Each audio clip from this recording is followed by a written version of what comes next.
Halo Sobat Milenial semua, berjumpa lagi dengan saya Muhammad Sipriadin Porake, MSPR di channel Millennial Spirit, podcast Positive Room. Dan sudah berapa episode terakhir ini kita sering mengundang tamu-tamu yang mungkin ada terkaitan dengan politik dan juga dan juga usaha, perekonomian dan lain-lain. Tapi malam ini saya ingin menyentuh sesuatu yang berbeda sebenarnya. Tamu saya malam ini orang yang sebenarnya sudah dari dulu saya ingin ajak ketemu, dan malam hari ini saya baru berjumpa dan baru akrab malam ini dengan Pak Sony, walaupun tadi sebentar di sesi perkenalan say hello. Dan untuk tidak perpanjang kata, mungkin langsung saja perkenalan dengan Pak Sony selaku direktur dari PT Yeti Dermawan Group di Kabupaten Ende tentu yang stay di Kabupaten Ende. Dan mungkin edisi bincang-bincang saya malam ini terkait dengan tidak terlepas dari pekerjaan 6 ruas jalan provinsi nih Pak Sony. Tetapi sebelumnya saya minta Pak Sony lah, supaya kita jangan terlalu kaku gitu, supaya nyaman. Saya minta Pak Sony perkenalkan diri dulu, Pak Sony siapa gitu, sudah berapa lama di Ende, dan ya siapa tahu sudah jadi orang Ende sekarang. Ayo Pak Sony, silakan. Baik, terima kasih. Ini Sobat Milenial, penyuka Millennial Spirit Spirit Channel. Nama saya Sony Indra Putra. Sekarang saya bekerja di PT Yeti Dermawan. Kebetulan saya dipercaya sebagai direktur, membawai beberapa anak perusahaan di PT Yeti Dermawan. Sudah berkarya 17 tahun lah di PT Yeti Dermawan. Secara keseluruhan saya sudah di NTT 31 tahun. 1 tahun ya? 31 tahun, jadi sudah seperti orang NTT sendiri. 31 tahun itu tidak waktu yang sedikit loh. Ya, tidak cukup lama. Jadi sebelumnya saya di konsultan di Kupang. Tahun 2003 saya bergabung di PT Yeti Dermawan. Oke, sampai sekarang. Sampai sekarang ya dipercayakan jadi direktur. Ini tidak main-main loh Pak Sony ya, dipercayakan jadi direktur. Dipercayakan jadi direktur di perusahaan yang besar loh, Yeti Dermawan Group ini sudah namanya sudah lumayan terkenal di NTT. Oke Pak Sony, saya mungkin kita langsung kepada apa yang mungkin saya ingin bertanyakan dengan Pak Sony terkait ini ya, pekerjaan-pekerjaan proyek pekerjaan provinsi yang mungkin sekarang juga kemarin juga sempat saya kunjungi dan juga sempat saya usahakan untuk bisa dikerjakan di tahun 2021 terkait dengan 6 ruas jalan provinsi yang sangat diharapkan oleh masyarakat Kabupaten Ende. Sangat diharapkan, apalagi pesisir utara, untuk menghubungkan ruas antara utara dan selatan ya, utara kota kota selatan dengan utara. Itu ada beberapa ruas jalan yang termasuk ada 6 ruas jalan itu. Saya minta coba Pak Sony jelaskan. Kan sekarang kan sementara proses pengerjaan ya, saya tidak tahu sampai kapan batasnya, sedetail kontraknya itu teknisnya teman-teman kontraktor, konsultan dengan Dinas PUPR terkait yang lebih dalam. Cuman saya ingin coba Pak Sony jelaskan. Terus kontraknya seperti apa, pekerjaan yang paling berat seperti apa, sekarang sudah proses sampai di mana, supaya jangan sampai ada isu di luar yang skeptis bahwa ini nanti ada permainan, mau ditahan dan segala macam proyek ini, dan mungkin ada kontraktor bermain dengan campuran yang tidak sesuai dan segala macam. Saya minta coba Pak Sony jelaskan supaya masyarakat Kabupaten Ende, khusus teman-teman milenial semua yang pantau channel milenial semua bisa tahu Pak Sony, supaya langsung tahu dari direkturnya. Silakan Pak Sony. Baik, terima kasih. Pak Yadin ya, mungkin saya jelaskan dulu kronologis dari kegiatan ini ya. Sebenarnya kami dahulu mungkin dari sejak tahun 2000 lah katakan ya, sebelum itu pun juga kita satu-satunya yang punya aspal mixing plant ya, AMP untuk memproduksi hot mix di Kabupaten Ende. Ya, di Kabupaten Ende, sehingga khususnya pemerintah Provinsi NTT mempercayakan pekerjaan-pekerjaan yang ada dalam kaitan dan pembangunan infrastruktur di Kabupaten Ende kepada kami. Kemudian dalam perkembangannya muncullah beberapa kompetitor yang juga berusaha di jasa konstruksi, terutama di bidang pekerjaan jalan dengan produksi hot mix, sehingga tahun 2015 kami terakhir melakukan kerjasama dengan provinsi dan pemerintah daerah Provinsi NTT. Setelah itu kami vakum, kami tidak menangani pekerjaan APBD 1 katakanlah begitu ya, baik DAU dan DAK. Kami lebih konsentrasi banyak di APBN, pekerjaan-pekerjaan APBN dari Balai Pelaksanaan Jalan Nasional dengan kegiatan dari dana APBD 2 Kabupaten Ende. Kami lebih banyak konsentrasi ke situ. tahun 2021 kemarin kami dipercaya dengan melalui proses pelelangan, kami dipercaya untuk menangani beberapa kegiatan di Kabupaten Ende ini yang didanai oleh pinjaman daerah melalui PT Sarana Multi Infrastruktur. Kebetulan Yeti dengan beberapa anak perusahaan itu mendapatkan 5 paket, yaitu Detusoko Marule yang paling panjang ya, dengan dana kurang lebih 20 miliar. Kemudian Kaburea Mau Karunabe itu kurang lebih 15 miliar. Kemudian Wuluge Detukeli kurang lebih 7,5 miliar lebih. Kemudian Nabi Ranakolo sekitar 2,8 miliar dengan Ende Nobosi sekitar 1,9 miliar. Ya, itu yang kita lakukan kontraktual kemarin dengan waktu pelaksanaan bervariasi antara 5 sampai 8 bulan. Ya, 5 sampai 8 bulan itu multi years. Multi years artinya melewati tahun anggaran 2021 dan sampai 2022. Kontrak sudah berjalan dari 27 September, SPMK rata-rata sekitar 12 Oktober, 13 Oktober begitu. Surat perintah mulai kerja, dan kami sudah mulai bekerja di lapangan. Kira-kira untuk progres sekarang rata-rata mungkin di kisaran 20% lah, 20 sampai 25%. Kami sudah mendapatkan uang muka 15% pada bulan akhir Desember kemarin, baru cair uang mukanya. Setelah dana transfer dari PT SMI turun ke pemerintah daerah, kita sudah mendapatkan uang muka di akhir Desember. Kalau untuk pekerjaan, Kaburea Mau Karunabe bahkan sudah hot mix. Kaburea Mau Karunabe itu sudah selesai semua kan? Belum. Dia targetnya 8,4 kilo kurang lebih ya. 8,4 kilo yang sudah kita hot mix kurang lebih 1,9 kilo. 1,9. Sudah tertutup aspal mulus. Sudah, yang lainnya masih dalam taraf pekerjaan lapis pondasi. Lapis pondasi ya. Baik baik agregat B maupun agregat A. Kalau untuk di Detusoko Marule, Wuluge Detukeli, Nabi Ranakolo dengan Ende Nobosi masih sementara persiapan lapis pondasi semua, dengan pekerjaan pendukung, yaitu seperti saluran, pasangan batu, deker, seperti yang tadi Pak Yadin tanyakan, beberapa lokasi yang di Detusoko Marule seperti di Tendaleo, Desa Tendaleo, Tanali, Fataatu. Nah, itu sementara kita kerjakan. Ya, karena begini Pak Sone, ini kemarin ini kan saya juga dapat masukan, katanya ini ada sempat putus yang di dekat pasar atau segala macam itu kan. Saya bilang, nanti saya kebetulan juga Pak Sone, mungkin dalam waktu dekat, mungkin beberapa hari ke depan saya akan kunjungi ya. Saya akan kunjungi kebetulan dalam rangka pengawasan APBD 2021, termasuk 6 ruas ini akan saya kunjungi, karena ini juga merupakan perjuangan dari saya, mungkin yang terwakil anggota DPR dari Kabupaten Ende, Pak Soni. Jadi saya minta Pak Soni coba jelaskan yang tadi sudah dijelaskan dari Kaburea Mau Karunabe. Itu sudah berapa hot mixnya? Sudah sekitar 1,9 dari 4 kiloan kalau saya. Dari 8,4 kilo. Tapi itu rencana target kira-kira selesainya kapan? Kita bahas itu dulu deh. Kalau Kaburea Mau Karunabe, dia akhir kontraknya kan Mei 2022. Mei 2022 sekitar tanggal 8 kalau nggak salah, 7 atau 8 Mei. 7-8 Mei kontrak, bisa selesai akhir kontrak ya. Cuma kita memang kemarin kan ada beberapa kejadian yang sifatnya boleh dikatakan force majeure ya. Kemarin dengan dengan semacam badai seroja kemarin, semacam itu. Siap, ada gangguan. Itu ya, ada gangguan yang kemarin akhir masa Natal ya. Kemarin ada hujan lebat, badai itu juga ada gangguan. Kemudian curah hujan sekarang kayaknya agak cukup tinggi, tapi tidak membuat hal yang yang menjadi penyebab sebenarnya. Tapi dimungkinkan untuk kami meminta tambahan waktu, dimungkinkan ya. Memang setiap kontrak pasti ada tambahan waktu. Kalau ada force majeure bisa. Betul, ada beberapa regulasi yang memperbolehkan untuk. Tapi kira-kira itu Mei selesai ya?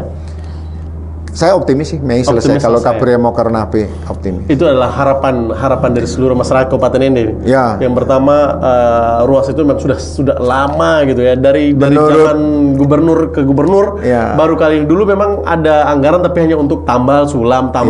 Baru kali ini dengan anggaran yang lumayan besar kita bisa kerjakan sampai tuntas dari nol, maksudnya itu kita perbaikan ulang. Nah, semoga saja yang Kaburia itu bisa selesai di Mei. Dan saya rasa itu tidak ada terlalu hambatan. Ada kikis-kikis jalan juga mungkin seperti pantai itu ya. Ya, untuk pantai memang kita tidak tangani secara konstruksi ya.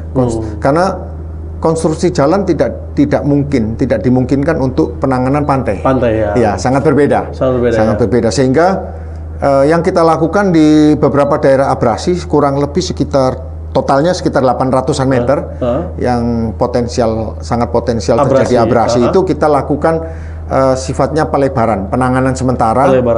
Penanganan sementara untuk menunjang aksesibilitas saja. Artinya supaya jangan putus. Jadi kita lakukan galian tebing untuk memperlebar badan jalan sehingga apabila ada kikisan tapi aksesibilitas tetap terjamin. Sementara informasi sih nanti akan diajukan ke Balai Sungai, Balai Wilayah Sungai untuk bisa ditangani memang dengan konstruksi pantai, sungai pantai itu memang khusus seperti yang di Rate, di beberapa tempat sudah dilakukan oleh Balai Sungai itu. Terima kasih, ini penjelasan untuk di Kaburia ya, mau Karo Renabe. Terus yang berikutnya ini juga sering ini kalau saya kampanye ya, sering naik ke atas Kaburia, Kota Baru, Maurole. Kalau sudah lewat Datu Soko turun ke bawah itu saya udah mulai pusing.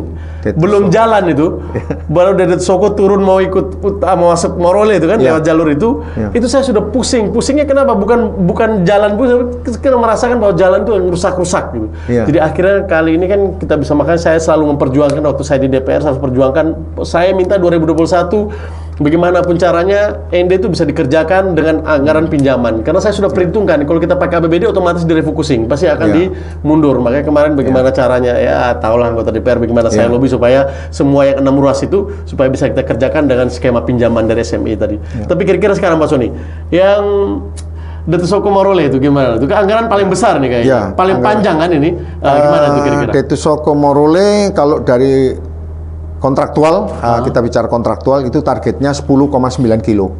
7,9 kilo. 10,9 kilo. Ya, ada terdiri dari beberapa segmen, artinya kita tangani yang rusak-rusak.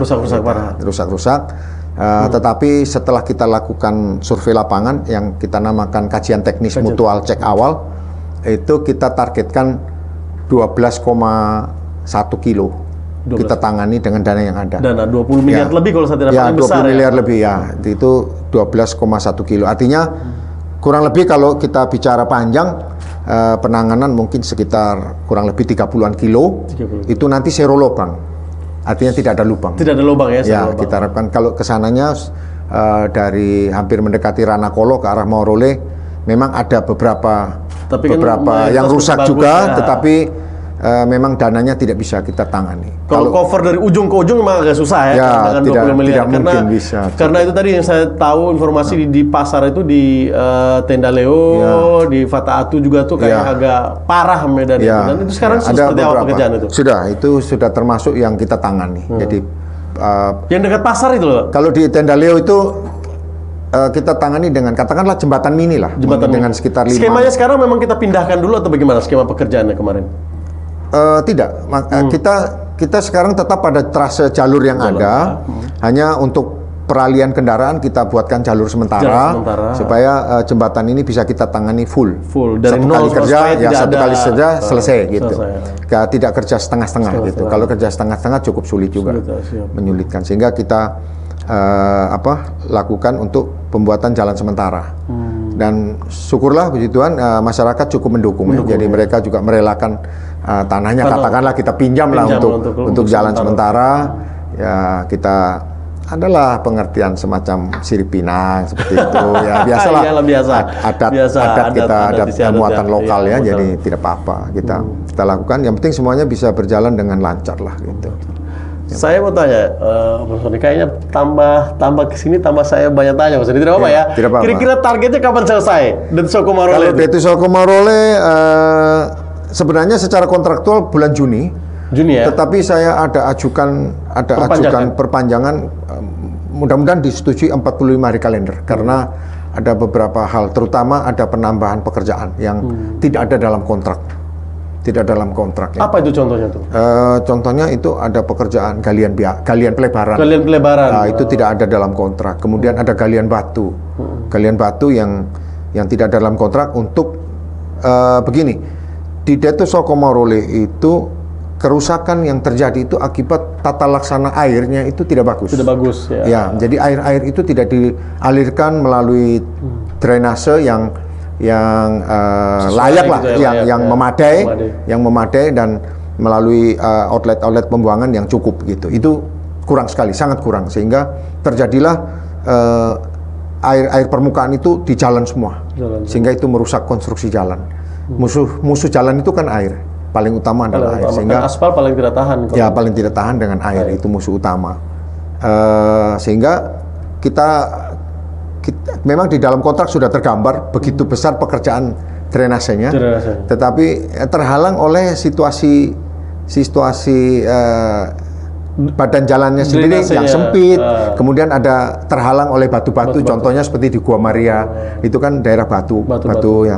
Sementara di dalam pekerjaan sendiri secara kontraktual tidak ada galian batu, tidak ada, sehingga kemudian ada yang tadi ditargetkan oleh pejabat pembuat komitmen, itu mereka menginginkan dengan pertimbangan bahwa kemungkinan ke belakang belum dalam mungkin jangka waktu tertentu ya, menurut perhitungan mereka tidak akan ada dana yang masuk lagi dulu. Kita targetkan itu tadi zero hole, ya. Tidak ada lubang sepanjang sekian puluh kilometer ini, sehingga untuk meminimalisir anggaran supaya kita fokus di pekerjaan-pekerjaan. Sehingga lubang-lubang yang sebenarnya tidak ditangani terpaksa kita harus tangani, dan itu cukup makan waktu, sehingga kita minta ada tambahan waktu. Dan itu secara regulasi memang dimungkinkan. Apabila ada penambahan pekerjaan. Ya, kita harapkan bisa ada tambahan 45. Tapi kami akan tetap kejar sesuai dengan target pasti. Soalnya secara manajerial kan kalau makin lama waktu yang dipakai untuk melaksanakan pekerjaan kan cost-nya juga makin tinggi. Makin tinggi ya. Makin cepat selesai, cost-nya makin kecil. Ya, kan kita tetap orientasi kita juga bisnis kan gitu ya. Kita badan usaha yang juga profit oriented kan gitu ya. Jelas lah, tidak mungkin kita kerja tidak mendapatkan untung kan, tidak mungkin, tapi masyarakat cukup mendukung lah menurut saya. Mereka juga karena sangat menginginkan, sudah sangat berapa puluhan tahun. Jadi ini merupakan jasa ya, bagaimana caranya kita bisa memberikan terbaik untuk masyarakat, khususnya di wilayah utara, karena ini satu-satunya ruas yang menghubungkan antara utara dengan selatan di kota END. Terus saya juga seperti tadi, ini kan juga merupakan profit cost ya buat kita, badan usaha ya, sekelas Yati Dermawan sudah seperti ini kerjanya dengan personil dan segala macam sudah diperhitungkan. Harapan saya nih, dengan cost yang begitu besar, terus tanggung jawab pekerjaan yang besar, semoga saja sih personil kira-kira materialnya bagaimana diatur supaya mungkin campurannya tidak mudah, karena ini kan harapan kita bersama. Kira-kira bagaimana Pak Suni dari? Ya, kami kan diikat oleh kontrak ya. Dalam kontrak itu ada dokumen yang juga menjadi satu kesatuan, seperti contohnya spesifikasi. Dokumen spesifikasi. Nah, itu mengikat kita untuk menjaga mutu pekerjaan. Yang di luar itu juga ada konsultan. Ada konsultan pengawas yang dibayar oleh pemerintah daerah untuk mengawasi pekerjaan ini. Gitu. Sehingga ya ini menjadi satu tim buat kami, menjadi satu tim untuk sama-sama melaksanakan pekerjaan ini dengan konsep itu tepat waktu, tepat mutu, tepat biaya. Itu sudah kita coba canangkan gitu ya. Jadi saya seringkali bicara dengan teman-teman di lapangan, keberhasilan pekerjaan ini adalah keberhasilan kita bersama. Kegagalan juga kegagalan kita bersama. Jadi kami tidak bekerja sendirian. Di samping itu juga kami dikawal oleh Kejaksaan Tinggi. Jadi kita kemarin ada rakor di Kejaksaan Tinggi, jadi dilakukan pendampingan ya, bukan kawal dalam arti negatif, tapi didampingi untuk tidak sampai bermasalah secara hukum gitu ya. Jadi tahapan-tahapannya juga akan selalu didampingi oleh pihak kejaksaan tinggi dalam hal ini dengan kejaksaan negeri tentunya sebagai perpanjangan tangan kejaksaan tinggi. Contohnya nanti misalkan kami mengajukan termin, pekerjaan-pekerjaan ini kami ajukan untuk dibayar, itu akan dikawal, diperiksa oleh tim bersama dengan kejaksaan untuk dilihat apakah sudah benar, apakah sudah sesuai mutu. Kalau sesuai mutu direkomendasikan untuk dibayar. Kalau belum diperbaiki. Nah, kira-kira seperti itu, sehingga dengan semua langkah-langkah ini diharapkan pekerjaan ini bermutu lah. Bermutu, ya. Harus bermutu ya, untuk Kabupaten Ende. Apalagi kan Yati Dermawan kan orang Ende itu ya. Ya betul. Dan saya kira publik juga sudah bisa menilai lah. Kami kan badan usaha yang sudah lama di Ende, dan kami juga sudah punya track record kan gitu. Apakah selama ini pekerjaan-pekerjaan yang kita lakukan berkualitas atau tidak, kan masyarakat sudah bisa menilai selama ini kan gitu. Dengan pekerjaan-pekerjaan yang ada di dalam kota, kan sudah bisa lihat di luar kota, gitu. Saya kira masyarakat sudah bisa menilai lah. Saya cuma takut jangan sampai kan kita cuman, apalagi saya sebagai anggota DPR juga kan, saya juga dalam hal ini juga turun pengawasan. Mungkin dalam waktu dekat, ya mungkin 2-3 hari ke depan saya akan turun ngawas, melihat kan ini kan dalam rangka juga pekerjaan yang sudah kami setujui, pinjaman juga kami setujui dan sudah kami perjuangkan ya. Terus setelah target yang kita kembali ke tadi, target yang Dato' Soko Ma'ruf ini kan di Juni ya, mungkin nanti akan minta ada force majeure, mungkin ya ada perpanjangan 45 hari, semoga saja ya bisa direalisasikan sesuai dengan jangka waktu. Setelah itu apa lagi dari 5 itu? Nobosi, Ende Nobosi itu nanti berakhir di bulan April ya. Awal April sudah selesai ya. Tapi saya kira dia lebih cepat ya. Lebih cepat ya. Saya optimis di bulan Februari sudah selesai. Sudah selesai. Karena dia targetnya cuma 1 kilo saja. 1 kilo. 1 kilo, tapi kita bisa mengoptimasi sehingga penanganannya 1,4 kilo. Lebih panjang dari target yang diminta. Gitu. Berarti kalau Nobosi secara garis besar aman ya, apalagi dia tidak terlalu terganggu dengan sungai apa dan segala macam. Tidak ada masalah. Tidak terlalu masalah. Tidak masalah. Berikutnya yang mana lagi yang di Nabirana Kolo juga 1 kilo. 1 kilo. 1 kilo dengan dana 2,8 miliar. Itu juga ada pekerjaan pendukung seperti drainase, kemudian tembok penahan juga ada. Itu juga kita berapa yang bisa kita tangani ya? Nabirana Kolo kayaknya butuh asisten nih, berapa kilo ya? 1,5. Saya ada data juga nih kayaknya. 1,5. Ya, dari target 1 kilo, sorry saya agak blank sedikit. Dari 1 kilo kita bisa optimalkan sampai 1,5 kilo. 1,5 kilo. 1,5 kilo penanganannya. Sehingga sama seperti Ende Nobosi, kami optimis ya di bulan Februari sampai Maret sudah bisa selesai. Sudah selesai. Targetnya di Mei dia. Terus terakhir Wologede Tukeli. Wologede Tukeli ini yang agak sedikit berat mungkin ya. Dari dulu kita tahu bahwa daerah Wologede Tukeli itu sangat tinggi curah hujan ya. Terutama tinggi, dia airnya begitu besar. Airnya daerah-daerah yang berlimpah air pada saat musim hujan. Itu sangat menyulitkan kami memang dalam hal untuk pekerjaan lapis pondasi terutama ya, lapis pondasi. Tetapi kita tetap berupaya semaksimum. Memang kita juga kemarin waktu pembahasan mutual cek awal dengan kajian teknis kita minta juga ada penambahan waktu. Kalau Wologede Tukeli targetnya di bulan Mei, awal Mei, tapi kita minta mungkin 30 sampai 45 hari, tapi akan ada perhitungan kan gitu, ada perhitungan secara teknis berapa yang bisa diberikan gitu sesuai dengan kemampuan peralatan dan sebagainya gitu. Saya kira kendalanya cuma itu sih, tidak ada kendala sosial.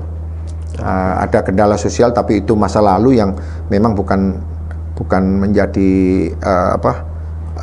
domain kita, karena itu adalah pertentangan hak ulayat, jadi itu di luar urusan kita lah katanya, begitu. Tapi agak berdampak juga sih gitu, agak berdampak. Kalau Wologede Tukeli 4 kilo lah, 4 kilo, tapi kita bisa tangani mungkin sekitar 4,7 kalau nggak salah ingat saya. Oh begitu. Jadi kayaknya dari lima paket pekerjaan ya, dari 6 ada 5 paket pekerjaan dikerjakan oleh Yati Dermawan Group. Mungkin tadi yang mungkin agak susah tadi itu ya, Bologai Datuk Kelia. Semoga saja sih semua paket pekerjaan yang ke-5-5-nya bisa diselesaikan tepat waktu. Kalaupun ada force majeure kita bisa mundur sampai dengan 45 hari ke depan. Pastinya tidak sampai ada sesuatu yang memberatkan dalam segi pekerjaan ke depan. Dan mungkin sobat milenial semua, khususnya masyarakat Kabupaten Ende yang mungkin yang ada di utara Kabupaten Ende, mungkin sekarang saat ini kita mungkin dapat mendukung atau dalam hal ini dapat memberi bantuan supporting apa yang bisa kita berikan kepada teman-teman pelaksana pekerjaan supaya jalur utara kita, jalur yang menghubungkan utara selatan Kabupaten Ende bisa segera realisasi. Harapan kami dari saya perwakilan perpanjangan tangan dari masyarakat tentunya Pak Sony, bahwa kami berharap supaya apa yang dikerjakan itu jangan sampai asal dikerjakan gitu kan, jangan sampai baru selesai kerjakan terus tidak lama, belum sampai sebulan atau 2 bulan itu sudah rusak. Ini terjadi banyak sih. Kami sudah pernah survei dan turun survei pekerjaan baik itu skema GO atau GO Plus yang sudah direncana oleh PUPR provinsi. Itu ada beberapa titik yang seperti di Alor, ada teman-teman sering share di kita juga, itu baru berapa bulan itu aspalnya sudah terlepas. Ada yang juga di Manggarai juga. Jadi ini sesuatu informasi yang perlu saya sampaikan ke Pak Sony ya, selaku tender, apalagi Pak Sony sudah serasa seperti keluarga saya di Kabupaten Ende, dan masyarakat Kabupaten Ende juga sudah sama seperti keluarga dengan grup Yati Dermawan supaya harapan kita lah supaya pekerjaan ini dengan dana yang sebegitu gitu kita bisa buat kualitas yang baik, supaya bisa umur panjang maksudnya ini, supaya kita bisa survive dengan jalan, walaupun kalau ada pun pekerjaan mungkin itu tidak terkait yang gampang-gampang, maksudnya itu kecuali mungkin ada kerusakan yang parah kayak apa gitu yang menyebabkan kayak gempa atau apa begitu sehingga itu bisa rusak. Tapi jangan sampai baru dikerjakan hanya kena panas sama hujan sedikit sudah terlepas. Mungkin harapan kami dari masyarakat tentunya seperti itu Pak Sony, dan juga saya selaku anggota DPR juga pasti akan terus mengawasi karena ini bagian dari perpanjangan tangan masyarakat ya Pak Sony. Tapi saya rasa dari penjelasan Pak Sony tadi semua sudah jelas kok. Semua dikerjakan sesuai dengan prosedur, sudah melalui mekanisme yang sudah diatur, ada lagi pengawasan dari kejaksaan dan lain-lain. Jadi ini tidak gampang. Tapi sekali lagi saya sampaikan mungkin kepada masyarakat juga ya, kalau memang kita bersama-sama nanti ketika ada di lapangan menemukan sesuatu yang tidak pas atau tidak wajar, tidak apa-apa sampaikan ke Pak Sony mungkin atau ke saya selaku anggota DPR, mungkin sama-sama bisa saling memberitahu mungkin ada sesuatu yang tidak beres atau pekerjaan sedikit yang mungkin ada yang kurang atau mengganggu gitu, proses pekerjaan ya, nanti coba bisa beritahu ke kita juga supaya kita juga bisa sampaikan ke Pak Sony dan teman-teman di Yati Dermawan untuk bisa memperbaiki atau mungkin meminta tolong gitu ya dari masyarakat Kabupaten Ende. Terus mungkin Pak Sony, mungkin saya sebelum kita mengakhiri ya Pak Sony saya cuma minta Pak Sony beberapa poin yang perlu Pak Sony sampaikan. Perlu Pak Sony sampaikan mungkin untuk masyarakat nih yang di kelima ruas jalur yang Pak Sony kerjakan, harapannya Pak Sony kepada masyarakat seperti apa supaya mungkin mendukung atau apa, atau Pak Sony punya poin-poin yang mau disampaikan, silakan Pak Sony. Baik. Mungkin dari kami sih untuk masyarakat Kota Ende secara umum, khususnya yang berada di wilayah ruas jalan yang kami tangani, yang paling pertama tentunya kami minta maaf bahwa kenyamanan para pengguna jalan agak terganggu nih dengan pengerjaan kami, agak terganggu pasti, mungkin debu, mungkin bising kendaraan proyek, alat proyek ya, jadi kami minta maaf karena ini adalah bagian dari konsekuensi dari pekerjaan kami. Kenyamanan pengguna jalan pasti terganggu. Begitu juga, tapi kami sudah berusaha semaksimal mungkin untuk memberikan rambu-rambu, papan-papan peringatan untuk berhati-hati dalam melintasi ruas-ruas jalan yang sementara kita tangani. Yang berikut mungkin terakhir lah untuk saya, kami tentunya sangat mengharapkan support lah gitu ya, support baik dalam hal mungkin ada lahan-lahan atau tanaman yang terkena bisa direlakan karena ini juga untuk pembangunan untuk fasilitas umum untuk kepentingan banyak orang. Tentunya bukan kepentingan kami sebagai kontraktor ya, sebagai sebagai penyedia jasa ya. Kami sebagai penyedia jasa memang berbisnis, tetapi tentunya tidak semata-mata bahwa kami hanya mengambil keuntungan saja, tetapi kami membangun juga bersama-sama daerah ini kan gitu ya. Jadi ini untuk kepentingan bersama sehingga bisalah mensupport dalam hal-hal seperti itu. Kemudian juga kalau ada tenaga-tenaga lokal yang mungkin bisa terlibat, ayo kita sama-sama supaya bisa saling mengawasi. Kalau tenaga lokal kan mereka kerja pasti baik kan, karena ini kan mereka membangun tempatnya sendiri kan gitu ya. Kalau tenaga dari luar kan mungkin mereka bisa cegah kan gitu ya, bisa juga. Tapi kalau yang tenaga lokal kan saya bangun, saya punya tempat sini, pasti saya bikin baik. Dan kami pasti juga kami ingin pekerjaan ini mutunya baik gitu ya, sehingga bisa bermanfaat dan sesuai dengan visi kita, yaitu tepat mutu, tepat biaya, dan tepat waktu. Saya kira itu saja yang mungkin dari kami, Pak Yadin. Dan untuk masyarakat Kota Ende, terima kasih banyak. Oke, tapi tidak terima kasih kepada pemerintah provinsi ya? Ya, pastilah, pasti itu. Oke, sobat milenial semua, sebelum saya mengakhiri sesi, mungkin saya mempertegas apa harapan yang sudah disampaikan oleh Pak Sony tadi dengan teman-teman di Yeti Dermawan Group, bahwa apapun yang mereka kerjakan, apapun yang mereka usahakan, kalau tanpa bantuan dari kita masyarakat pengguna pengguna jalan dan juga paket pekerjaan sudah mereka dapatkan, mungkin mereka juga tidak akan sesempurna apa yang mereka bisa kerjakan. Dan harapan kita juga Pak Sony dan kami juga masyarakat Kabupaten Ende, bahwa apa yang sudah Pak Sony kerjakan dan teman-teman sesuai dengan apa yang sudah diatur, sesuai prosedur, sehingga jalan itu bisa bertahan lama dan kami bisa menggunakan sesuai dengan umur dan juga kelayakan pakai jalan-jalan tersebut, sehingga bisa memudahkan kami dalam hal ini memberi ekonomi yang bertumbuh untuk kami Kabupaten Ende. Karena memang jalan juga merupakan akses bagaimana kita bisa menghadapkan ekonomi yang bertumbuh untuk kabupaten, pertumbuhan ekonomi yang tinggi untuk kami di Kabupaten Ende. Dan juga mungkin harapan kami juga Pak Sony, safety first, sampaikan salam buat teman-teman di lapangan yang kerja, tetap stay safe, tetap K3, stay healthy, dan juga tetap sehat, apalagi cuaca sekarang yang berat ya, di musim hujan dan juga kadang angin, ada badai. Semoga teman-teman selalu diberi kesehatan supaya bisa mengerjakan pekerjaan kelima ruas jalan sampai dengan selesai dan bisa membahagiakan untuk keluarga mereka masing-masing di rumah. Dan sekali lagi pesan saya Pak Sony, tetap semangat, tetap berjuang untuk Kabupaten Ende ke depan lebih baik. Demikian bincang-bincang saya dengan Pak Sony selaku Direktur dari PT Yeti Dermawan. Semoga apa yang sudah disampaikan tadi sama Pak Sony bisa memberi gambaran untuk informasi bahwa proyek pekerjaan sementara dikerjakan dan juga sudah dijelaskan, dan kita sama-sama patut menjaga, patut mengawasi, dan patut sama-sama menolong sehingga apapun yang kita kerjakan bisa kita selesaikan bersama. Demikian sesi bincang kita pada sesi kali ini. Kemana ate, tahun ote. Ciao Pak Sony.